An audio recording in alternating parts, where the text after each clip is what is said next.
sinalakay ng mga tauhan ng Department of Trade and Industry o DTI ang isang tindahan sa 168 Mall sa Divisoria. Nagbebenta raw kasi ng umano'y substandard o mapanganib na dekuryenteng appliances. Para sa detalye, mula sa Divisoria sa Maynila, makakausap po natin sa linya ng telepono si Gary De Leon. Gary, ano-ano nga ba ang mga delikadong paninda na nakumpiska ng DTI dyan sa 168 Mall sa Divisoria? Ilang mga electric appliances at iba pang mga kagamitan na nakita ng DTI, Fair Trade Enforcement Bureau, sa isang tindahan dito sa Divisoria.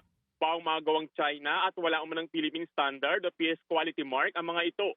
Sa loob ng tindahan, nakita ng DTI FTEB ang mga rice cooker, electrical cord, electrical kettle, electric fan, mga bombilya at iba't ibang uri ng mga bagong electric appliances na gawang China. Regular daw na dumadaan sa custom ang mga appliances na ito na inaangkat ng Filipino-Chinese individuals. Ibinibenta raw sa mga online platform ang ilan sa mga ito at ayon sa DTI, hindi raw dumaan sa Quality Safety Certification ng Philippine Bureau of Product Standards ang mga gamit na ito dahil wala itong import commodity clearance at PS mark stickers. Delikado raw gamitin ang mga produktong ito na itinuturing na substandard dahil maaaring maging sanhi ito ng mga sunog at aksidente sa mga consumer na makakabili ng ganitong mga gamit.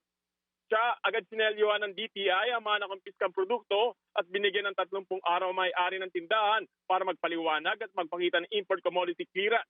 Kung wala raw maipakita, posibleng maharap sa karampatang mga reklamo ang may-ari. Ibinawal na rin sa kanila ang pagbebenta ng mga appliances hanggat hindi nare-resolba ang kaso. Siya.